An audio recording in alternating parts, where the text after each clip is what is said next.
بسم اللہ الرحمن الرحیم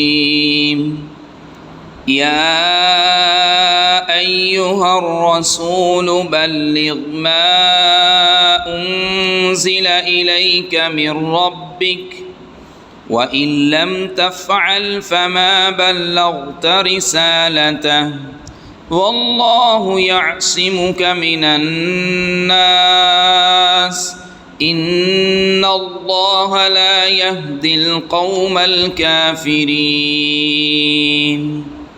اے رسول، جو کچھ آپ کے رب نے آپ کی جانب آپ کی طرف نازل کیا گیا ہے اسے پہنچا دیجیے، اور اگر آپ نے یہ نہ کیا تو آپ نے اللہ کا پیغام نہیں پہنچایا، اور اللہ آپ کو لوگوں سے بچائے گا، بے شک اللہ انکار کرنے والوں کو ہدایت نہیں دیتا۔ وَإِن لَّمْ تَفْعَلْ فَمَا بَلَّغْتَ رِسَالَتَهُ، یعنی اللہ تعالیٰ کے پیغام میں سے اگر کچھ بھی چھپا لیا یا پہنچانے میں سستی کی تو گویا سرے سے اس کا پیغام پہنچایا ہی نہیں۔ خصوصاً یہود و نصارہ سے متعلق اعلانات۔ اس آیت میں ان لوگوں کی تردید ہے جو نبی کریم صلی اللہ علیہ وسلم کے متعلق کہتے ہیں کہ آپ نے قرآن کی بعض آیات مسلمانوں تک پہنچائی نہیں، بلکہ صرف حضرت علی رضی اللہ تعالیٰ عنہ اور اہل بیت کو بتائیں۔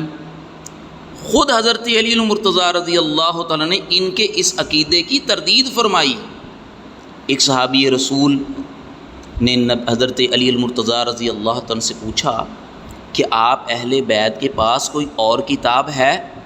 تو انہوں نے فرمایا نہیں، مگر اللہ کی کتاب یا کتاب اللہ کی وہ سمجھ ہے جو کسی مسلمان آدمی کو عطا کی جائے، یا جو اس صحیفے میں ہے۔ میں نے پوچھا اس صحیفے میں کیا ہے؟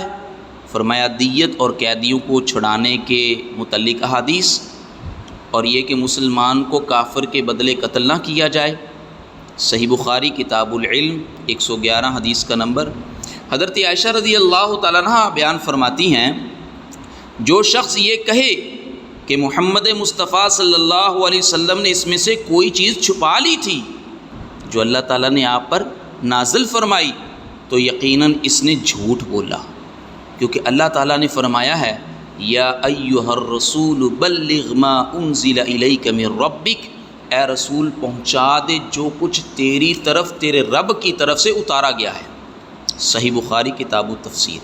جابر رضی اللہ تعالیٰ عنہ بیان فرماتے ہیں کہ رسول اللہ صلی اللہ علیہ وسلم نے حجۃ الوداع کے دن اپنے خطبے میں ارشاد فرمایا، تم سے میرے بارے میں پوچھا جائے گا تو کیا جواب دو گے؟ صحابہ رضی اللہ تعالیٰ عنہ نے کہا، ہم سب یہ گواہی دیں گے کہ بے شک آپ نے پیغام رسالت کو پہنچا دیا اور پہنچانے کا حق ادا کر دیا، اور یہ کہ آپ نے خیر خواہی فرمائی۔ اس پر آپ نے اپنی انگلی آسمان کی طرف اٹھاتے ہوئے اور صحابہ کرام کی طرف اشارہ کرتے ہوئے فرمایا، اے اللہ تو گواہ ہو جا، اے اللہ تو گواہ ہو جا۔ صحیح بخاری اور صحیح مسلم۔ واللہ یعصمک من الناس، اللہ تعالیٰ نے رسول اللہ صلی اللہ علیہ وسلم کو خاص حفاظت میں لے لیا اور فرمایا کہ تم میرا پیغام پہنچاؤ، میں خود تمہیں لوگوں سے بچاؤں گا۔ اس آیت کے اترنے سے پہلے رسول اللہ صلی اللہ علیہ وسلم کا پہرا دیا جاتا تھا۔ حضرت عائشہ صدیقہ طیبہ طاہرہ رضی اللہ تعالیٰ عنہ بیان فرماتی ہیں کہ ایک رات رسول اللہ صلی اللہ علیہ وسلم سو نہیں رہے تھے، میں بھی آپ کے پاس ہی لیٹی ہوئی تھی۔ میں نے عرض کی، اللہ کے رسول صلی اللہ علیہ وسلم کیا بات ہے؟ آپ نے فرمایا، کاش کوئی نیک آدمی میرا پہرا دیتا۔ تھوڑی ہی دیر گزری تھی کہ میں نے ہتھیاروں کی چھنگھار سنی۔ رسول اللہ صلی اللہ علیہ وسلم نے پوچھا، کون ہے؟ آنے والے نے کہا، سعد بن ابی وقاص ہوں۔ رسول اللہ صلی اللہ علیہ وسلم نے فرمایا، کیسے آنا ہوا؟ انہوں نے کہا، اللہ کے رسول صلی اللہ علیہ وسلم میں آیا ہوں کہ آج رات آپ کا پہرا دوں۔ حضرت عائشہ رضی اللہ تعالیٰ عنہ بیان فرماتی، اس کے بعد رسول اللہ صلی اللہ علیہ وسلم آرام سے سو گئے حتیٰ کہ میں نے آپ کے خراٹوں کی آواز سنی۔ صحیح بخاری اور صحیح مسلم۔